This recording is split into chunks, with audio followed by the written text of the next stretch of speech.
De la théorie du spaghetti à la théorie du flipper, la physique des particules en question. Bonjour à tous, c'est Christina. Je reçois dans les studios Alain, retraité, amateur de physique depuis l'adolescence, et Anaïs, lycéenne de 15 ans, qui se pose beaucoup de questions. Troisième question, l'infiniment grand et l'infiniment petit. Jade FM, bonjour, c'est Christina. Aujourd'hui, je reçois dans le studio deux invités. Alain, qui est un amateur de physique. Est-ce qu'on peut dire ça ? Disons que je suis retraité déjà et que depuis mon adolescence, j'ai été intéressé par tout ce qui concernait l'infiniment grand, l'infiniment petit. D'abord la formation de l'univers, la formation du système solaire, et puis par liaison un petit peu ce qui concerne les différentes avancées sur le monde de l'infiniment petit, c'est-à-dire les particules et ce qui concerne aujourd'hui la mécanique quantique. Pour te donner la réplique, aujourd'hui, je reçois Anaïs, qui est une adolescente de 15 ans, qui se pose beaucoup de questions. Bonjour Anaïs. Bonjour. Comme vous l'aurez compris, chers auditeurs, il s'agit d'une émission qui a trait à la physique, à l'infiniment grand, l'infiniment petit, à l'univers et aux particules. Alors Anaïs, tu as donc beaucoup de questions à poser à Alain, qui va essayer d'y répondre puisqu'il n'est... amateur. Voilà, il n'a aucune prétention à être un spécialiste de la question. Alors, j'ai une autre question, c'est déjà de connu, c'est quoi la chose la plus petite connue et la plus grande ? Alors, la chose la plus grande, c'est notre univers. L'élément le plus grand qu'on connaisse, c'est notre univers. Dans cet univers, il y a des super amas de galaxies, c'est-à-dire l'univers n'est pas totalement d'une densité uniforme. Il y a des super amas de galaxies qui sont constitués d'amas de galaxies, qui sont constitués de galaxies, qui sont constitués de systèmes solaires, donc d'astres et de planètes, sachant que, pour répondre aussi à ta première question sur les trous noirs, majoritairement, les galaxies tournent autour de super trous noirs, qui sont des trous noirs très, très, très, très gros. Donc voilà, ça c'est les gros, je dirais, ce sont le plus gros des astres, ou le plus lourd et le plus dense, c'est le trou noir. Et puis il y a les étoiles. Et la plus grande organisation de tout cela, c'est l'amas de galaxies ou le super amas de galaxies. Après, la plus petite des choses, ça c'est une recherche constante. On est venu à l'atome. L'atome, c'est les Grecs qui décrivent le monde en disant, il y a des petites particules indivisibles, et c'est eux qui vont nommer ça l'atome, sans bien sûr savoir exactement ce que c'est. On a vu que cet atome, on l'a appris, était composé de neutrons, de particules, de neutrons, de protons, et puis d'électrons qui tournent autour. Et puis, on a regardé un petit peu plus, et donc, ces protons et ces neutrons sont composés de ce qu'on appelle des quarks. Mais, je dirais, c'est là où on va arriver dans la physique des particules qui est décrite par la théorie quantique, que je ne saurais pas expliquer complètement, même si c'est toujours intéressant de l'approcher parce que ça fait appel à des choses qui sont contraires à notre compréhension et à notre intuition. Mais finalement, il semblerait que la matière n'existe pas en soi. C'est-à-dire qu'on ne va pas trouver une particule solide. Les particules solides n'existent pas.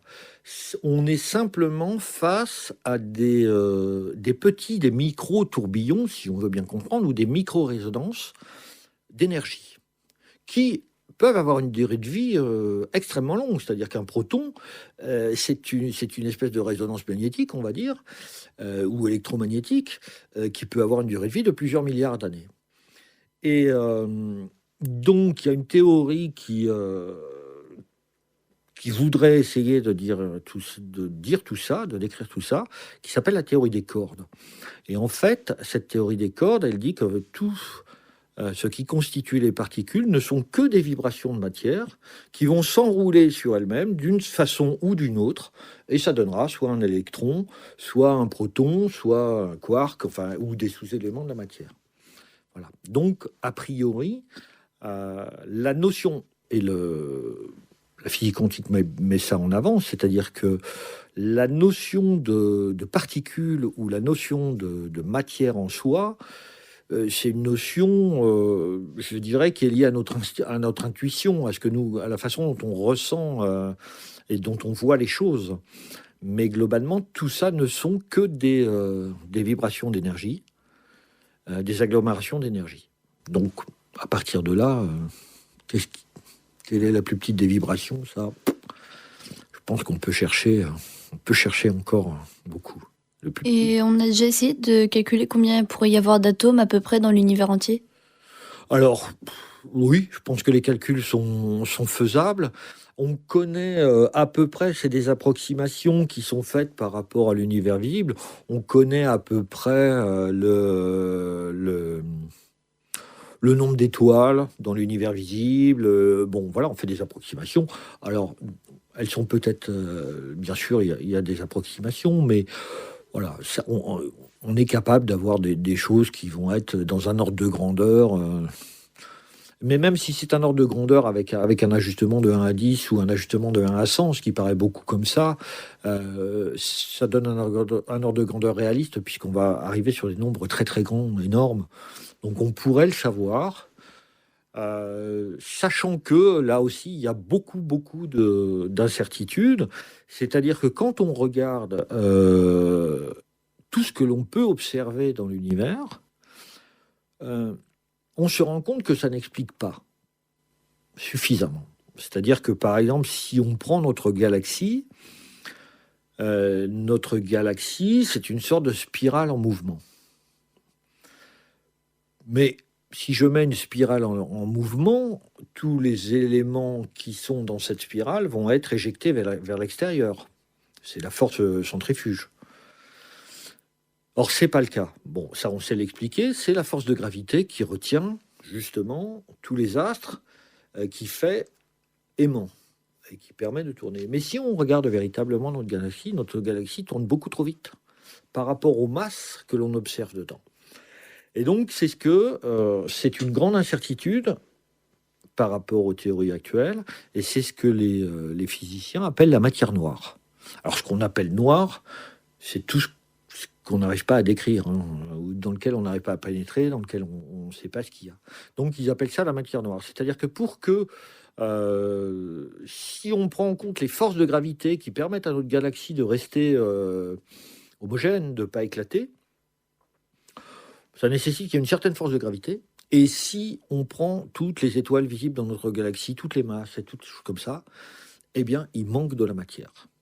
Donc, il y a une des grandes inconnues de tout ça, de toute cette étude de l'univers, et notamment, éventuellement, du comptage potentiel des atomes ou de la matière que l'on observe dans l'univers. Il y a celle que l'on observe et celle qui serait nécessaire pour expliquer véritablement les phénomènes de gravité. Et là, il en manque une grosse partie. Donc, il y a beaucoup de questions qui se posent de ce côté-là. Et voilà, c'est la fin de cet épisode. Épisode suivant, dans une semaine, avec une nouvelle question d'Anaïs. Je précise qu'Alain n'a aucune prétention à l'infaillibilité. Il présente l'état de ses connaissances comme il les présenterait à ses petits-enfants.